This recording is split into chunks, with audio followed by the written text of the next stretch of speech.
ఓం శుక్లాంబరధరం విష్ణుం శశివర్ణం చతుర్భుజం ప్రసన్నవదనం ధ్యాయేత్ సర్వవిఘ్నోపశాంతయేత్. గురుర్బ్రహ్మ గురుర్విష్ణు గురుర్దేవో మహేశ్వరః గురుర్సాక్షాత్ పరం బ్రహ్మ తస్మై శ్రీ గురవే నమః. ఈ ప్రేరణకు కారణమైనటువంటి గురుదేవులు బ్రహ్మశ్రీ చాగంటి కోటేశ్వరరావు గారి పాదపద్మాలకు సభక్తిపూర్వకంగా నమస్కరిస్తున్నాను.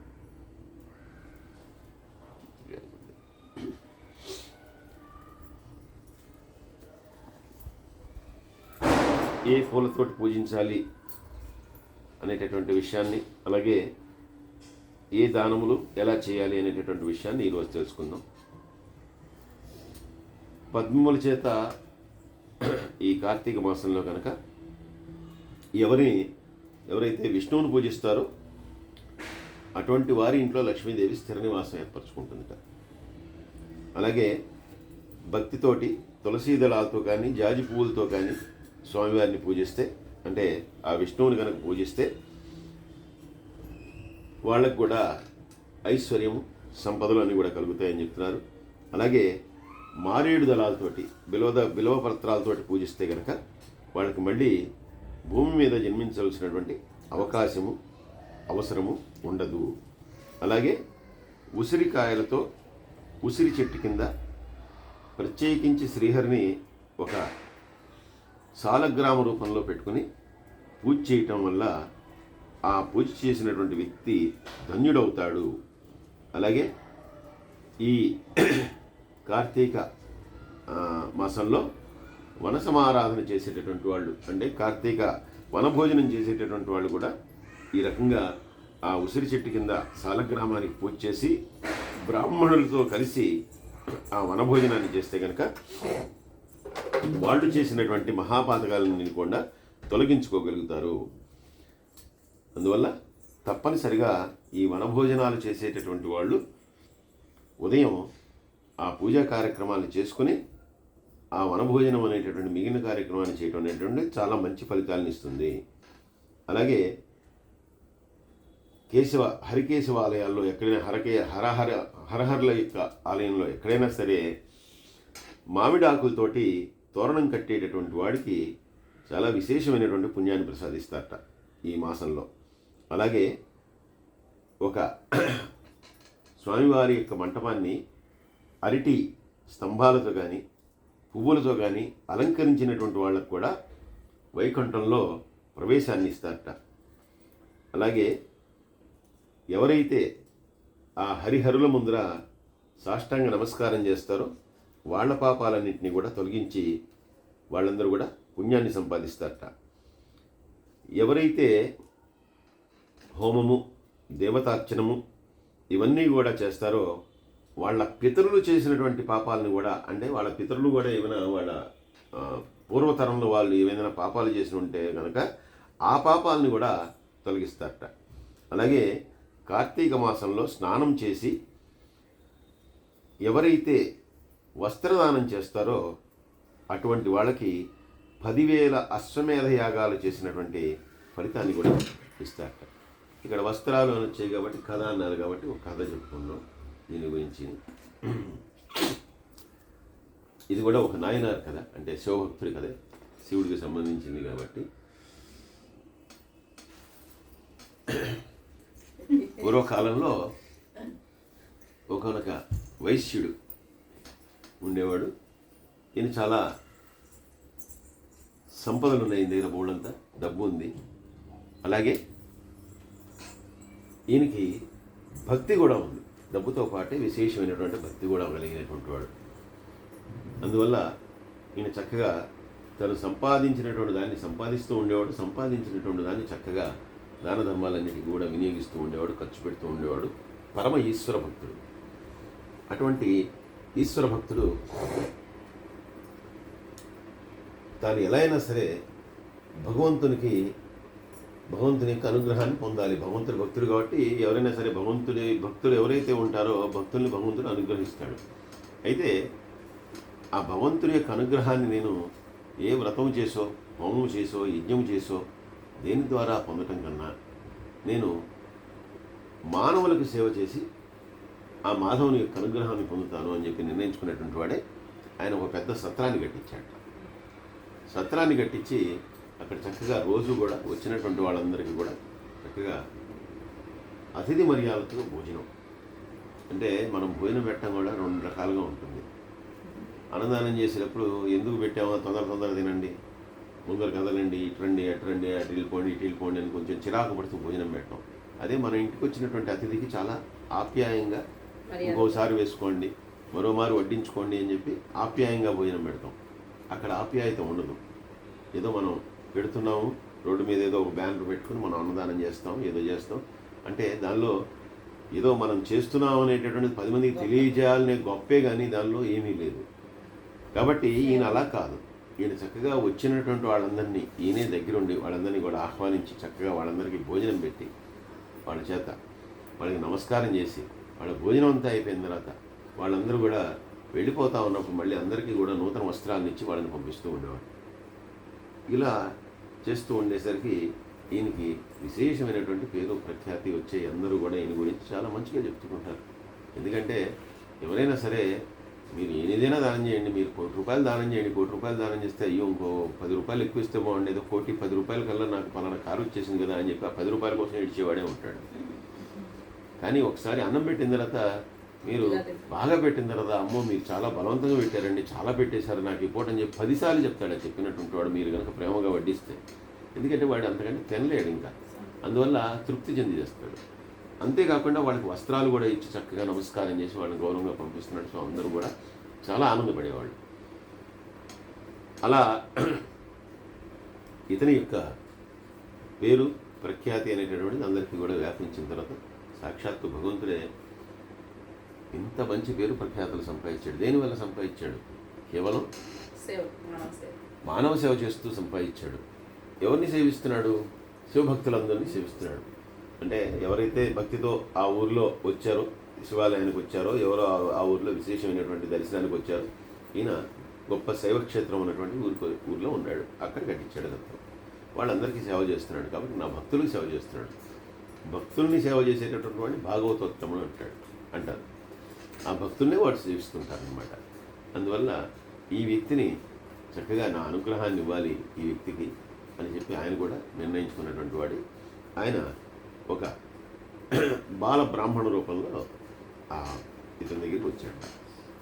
వచ్చినటువంటి వాడు మనకి చిన్న పిల్లవాడిలాగా వచ్చాడు. ఒడుగైనటువంటి చిన్న పిల్లవాడు, మళ్ళీ బ్రహ్మచారిగా. ఎందుకంటే ఒడుగోకపోతే వాడిని దేనికి లెక్కే బ్రాహ్మణుల్లో, ఒడుగైతేనే వాడికి లెక్క అనమాట. ఇలా ఒడుగు చేసుకున్నటువంటి వాడే ఒడుగైపోయినంతగా అంటే జంజం అది వేసుకొని వచ్చాడు వాడు. రాగానే ఎప్పుడైతే ఒక చిన్న పిల్లవాడు, అటువంటి పిల్లవాడు వస్తే మరీ శ్రేష్టం అనమాట. భోజనం పెట్టడంలో అటువంటి పిల్లవాడికి పెట్టినంత శ్రేష్టం ఇంకోటి ఉండదు. చాలా శ్రేష్టమైనటువంటి భోజనం. అందువల్ల ఆ పిల్లవాడు ఎప్పుడైతే కనిపించాడో నేను నమస్కరించి, నాయన నువ్వు రావటం అనేటటువంటి నాకు చాలా ఆనందంగా ఉంది. ఎందుకంటే నీలాంటి వాళ్ళు అప్పుడప్పుడు అవహరిస్తారు. ఎందుకంటే అంత చిన్న వయసులో ఒడుగు చేసుకుని వచ్చేటటువంటి వాళ్ళు చాలా తక్కువ ఉంటారు అని చెప్పి ఆ పిల్లవాడికి చక్కగా సగౌరవంగా లోపలికి తీసుకెళ్ళి, నాయన నువ్వు చక్కగా భోజనం చేయాలి మా దగ్గర, నువ్వు హాయిగా కాసేపు సేద తీరిన తర్వాత అప్పుడు నువ్వు ఆలయ దర్శనానికి వెళ్ళు, అప్పటిదాకా మాత్రం ఇక్కడే ఉండి చక్కగా నా ఆతిథ్యాన్ని స్వీకరించి అన్నట్టు. ఆ పిల్లవాడు కూడా తప్పకుండానండి, నాకు కూడా తెలిసింది మీరు ఇక్కడ భోజనం పెడతారని చెప్పి, అందుకే నేను వచ్చాను, ఆ భోజనం చేయడానికి నేను వచ్చానని చెప్పి ఆయన కూడా చెప్పాడు. చెప్పిన తర్వాత సరే నాయన భోజనానికి అంతా కూడా సిద్ధమైపోయింది, అందుకని నువ్వు కాళ్ళు కొడుకొని లోపలికి వస్తే కనుక నువ్వు భోజనం చేయొచ్చానట. ఈ పిల్లవాడు మాత్రం చేస్తాను, అయితే నాకు నియమం ఉంది, భోజనం చేసే ముందర స్నానం చేస్తాను, అది ఎప్పుడైనా, అందులో నేను ఎక్కడెక్కడో తిరిగి వస్తున్నాను కదా, అందుకని స్నానం చేసి వస్తాను, ఈ లోపల వెళ్ళి గుళ్ళో ఉన్నటువంటి ఆ కోనేరులో నేను స్నానం చేసి వస్తానంటే, అయితే నా దగ్గర 2 గోచీలు ఉన్నాయి, ఒకటి నేను పెట్టుకున్నాను, ఇంకోటేమో ఇదిగో ఇక్కడ ఉన్నది, ఇది నేను ఆరేసుకోవాలి, ఇప్పుడు నేను స్నానం చేసి వస్తే ఇది తడిసిపోతుంది, పెట్టుకున్నది తడిసిపోతుంది, అప్పుడు ఈ ఆరిపోయింది కట్టుకుంటా, తడి బట్టలతో ఉండరాదు, అది కేవలం ఒక సందర్భంలోనూ మాత్రం తడి బట్టలతో ఉంటారు, మిగిలిన సందర్భాల్లో తడి బట్టలతో ఉండకూడదు, పూజ చేసుకున్నా కూడా తడి బట్టలతో చేసుకోకూడదు, పొడి బట్టలతో చేసుకోవాలి.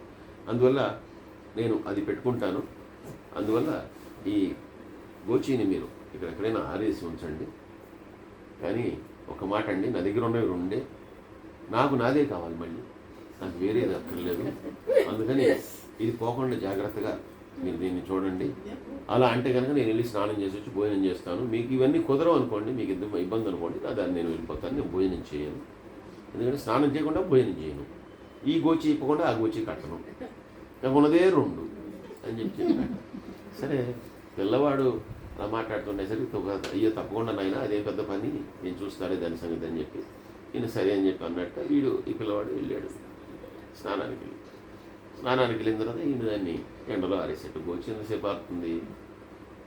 సరే అది ఆరిపోగానే నేను మళ్ళీ ఎందుకులే ఇప్పుడు ఆరేసి ఉంటే కనుక మళ్ళీ కింద పడవచ్చు, గాలికి ఎగిరిపోయి కింద పడవచ్చు, లేదంటే ఎవడైనా వాడిదని చెప్పి వాడు తీసుకొచ్చి ఎందుకు వచ్చిన గోల అతను చెప్పాడు, చాలా మహిమాన్వితమైనటువంటిది, నాకు అదే కావాలని చెప్పాడు, ఎందుకు వచ్చిన గోల అని చెప్పి దాన్ని చక్కగా మడిచి చక్కగా భద్రంగా ఒక చోట పెట్టాట. ఈ పిల్లవాడు వచ్చిన తర్వాత ఇద్దాన్ని. సరే ఆయన లోపల పెట్టి బయటకు వచ్చేట, ఇంతలో ఈ పిల్లాడు వచ్చేసానండి, అయిపోయింది, స్నానం అయిపోయింది, వాళ్ళంతా నీళ్లు తడిచిపోయి చక్కగా ఉన్నాడు. మీరు నాకు ఇస్తే కనుక అది పెట్టుకుని మళ్ళీ దీన్నే పిండుకుని తుడుచుకోవాలి, ఏ గోచి పెట్టుకున్నాడు దాన్నే పిండుకుని తుడుచుకోవాలి అన్నట్ట. అలాగే నాయన ఇప్పుడే లోపల పెట్టి నేను బయటకు వచ్చాను, నువ్వు వచ్చావు, ఇదిగో ఇది తెచ్చిస్తున్నాను అని చెప్పి నేను లోపలికి వెళ్ళి చూస్తే అది మాయం, అది కనబడట్లేదు, అది పోయేసరికి ఈ పిల్లవాడేమో ఇవ్వండి తొందరగా ఇవ్వండి, నేను తుడుచుకోవాలి, తడిచిపోయి ఉన్నాను కదా, తడి ఒంటితో ఉన్నాను కదా, చలి కూడా వేస్తుంది నాకు, తొందరగా ఇవ్వండి, ఎంతసేపు చేస్తారని చెప్పి ఈ పిల్లవాడు కూడా చేస్తాడు. ఆయన వెతుకుతున్నాను, ఒక్క నిమిషం అని చెప్పి ఆయన వచ్చి 10 నిమిషాలు పావుగంట వెతికేటయ్యా, అక్కడ కనపడలేదు ఆయనకి. ఈ లోపల పిల్లాడు గొడవ చేస్తుంటే బయటకు వచ్చి, నాయన నేనే నా చేతులతో స్వయంగా మడిచి దాన్ని లోపల పెట్టాను, నువ్వు చాలా జాగ్రత్తగా ఉంచాలని చెప్పేసరికి కానీ మరి ఏమైందో తెలియదు, ఎవరు తీశారో తెలియదు, లోపలికి వెళ్ళినవాడు కూడా ఎవడు లేడు, మరి ఏమైందో తెలియదు కానీ పోయింది, నన్ను క్షమించు, నేను నూతన వస్త్రాలు ఇస్తాను, అసలు మామూలుగా అందరికి ఇస్తాను, నేను 1 కాదు నీకు 2 ఇస్తాను, 2 కాదు 10 ఇస్తాను, ఎన్నైనా తీస్తాను పిల్లవాడన్నట్టు. నాకు ఏమి అసలు నాకు కావాల్సింది నాకు వచ్చింది, ఎందుకంటే అది మహిమాన్వితమైందని ముందరే చెప్పాను, నాకు అదే కాదు. నైనా నన్ను ఏం చేయమంటావు, అది ఎలా పోయిందో కూడా నాకు అర్థం కావట్లేదు, పోయింది అన్నట్టు. ఈయనన్నట్ట, నాకు తెలుసు నీ సంగతి, నువ్వు వైశ్యుడివి, వ్యాపారస్తుడివి, అందరికీ కూడా భోజనం పెట్టి బట్టలు ఇస్తున్నావు అంటే దీనివల్ల నీకు ఏదో పుణ్యం కావాలని, లేదు ఇలా కనుక నువ్వు వస్త్రాలు ఇచ్చి నువ్వు భోజనం పెడితే కనుక నీ దగ్గరికి 10 మంది వస్తారని, అందువల్ల నీ వ్యాపారం అభివృద్ధి చెందుతుంది, దీనికోసమే చేస్తున్నావు అని నాకు తెలుసు. ఇప్పుడు నువ్వు కూడా నాదేదో చాలా మహిమాన్వితమైనటువంటి గోచి అని చెప్పాను, అందువల్ల నువ్వు కేవలం దాన్ని కొట్టేయటానికి ఏదో ప్లాన్ చేసి కనబడలేదని చెప్తున్నావు, అంతేగాని నువ్వు నిజంగా అది పోయి ఉండదు అని చెప్పి పిల్లవాడు. చాలా నాయన నువ్వు అలా మాట్లాడకూడదు, నేను నిజంగా అది కావాలని చేసింది కాదు, నువ్వు అన్నది సరైనది కూడా కాదు, అలా నేను చేయట్లేదు. సరే ఏదైనా సరే ఇప్పుడు నేను నమ్మించడానికి నేనేం చేయగలను, ఏమీ చేయలేను, ఎందుకంటే పెట్టింది పోయింది, అందుకని నేనేం చేయను, తప్పు నా వైపు ఉంది కాబట్టి నేనేం మాట్లాడలేకపోతున్నాను, నీకంటే పెద్దవాడినైనా, కానీ అలా కాదు నాయన అని చెప్పి ఆ పిల్లవాడు అన్నట్టు, లేదు నాకు తెలుసు నువ్వు కావాలని అందుకే చేసావు, అందుకని నాకు నాది ఇస్తావా ఇవ్వాలి, బాబు నువ్వు ఏదైనా పరీక్ష పెట్టు, నేను నిరూపించుకుంటాను, కానీ అది తెచ్చిమంటే నేనేం చేస్తాను, అది లేదు కావాలంటే నువ్వే వచ్చి చూసుకోండి.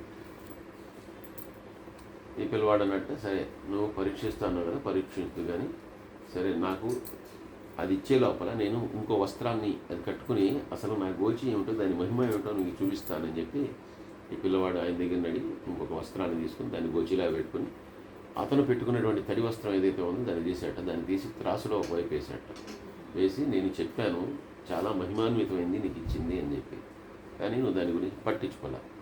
ఇప్పుడు నేను వాడుతున్నది ఇంకోటి వేశాను, దీనితో సమానంగా నువ్వు సరిదివ్వగలవేమో చూసుకో, దానికి తోగగలిగినటువంటివి ఏవైతే ఉంటాయో అవన్నీ నాకు ఇవి, నువ్వు అసలు నీ దగ్గర ఉన్నవి దానికి సరిపోతాయో లేదు చూసుకో, అప్పుడు అది మహిమ ఉన్నదో లేదో అర్థమవుతుంది, లేదంటే గోచి గొడ్డకి ఏముంది అని చెప్పి అందరూ అనుకుంటారు కదా, ఇక్కడ ఉన్నవాళ్ళు కూడా గోచికి ఏముంది, దీనికోసం ఎంత గొడవ చేస్తున్నాడు ఈ పిల్లాడని చెప్పి అందరూ అనుకుంటారు, అందుకని వాళ్ళకు కూడా తెలియదు, అందుకని నువ్వు చెయ్యన్నాడు.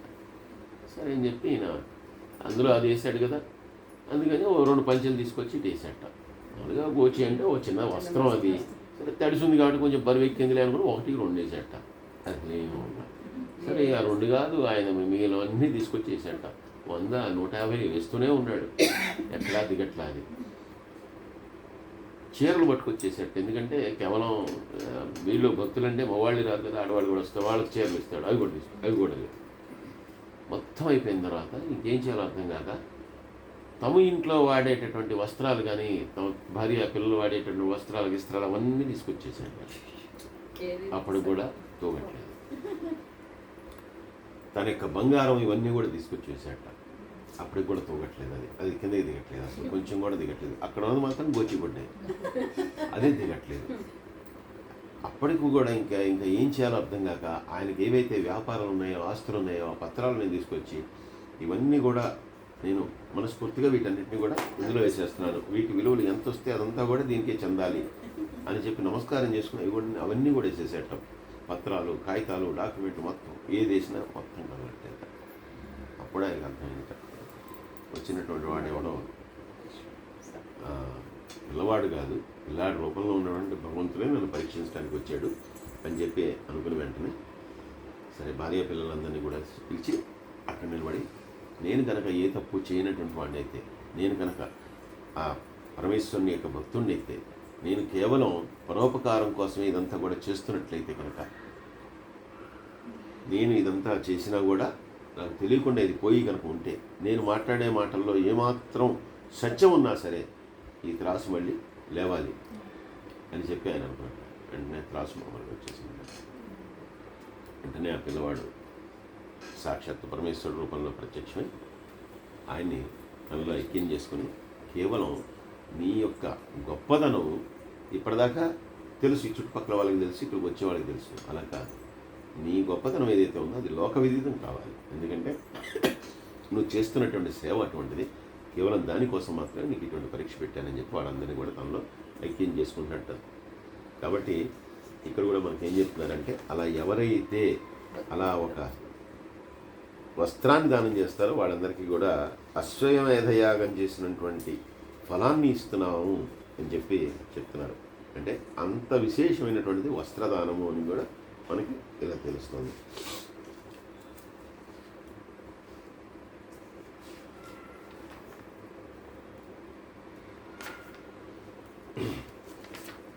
ఇంకా కార్తీక మాసంలో మహానది స్నానము, అన్నదానము, అలాగే తిలదానము అంటే నువ్వులను కూడా దానం చేస్తే అది కూడా విశేషమైనటువంటి దానం కింద దాన్ని కూడా పరిగణిస్తారు అని చెప్పి చెప్తున్నారు.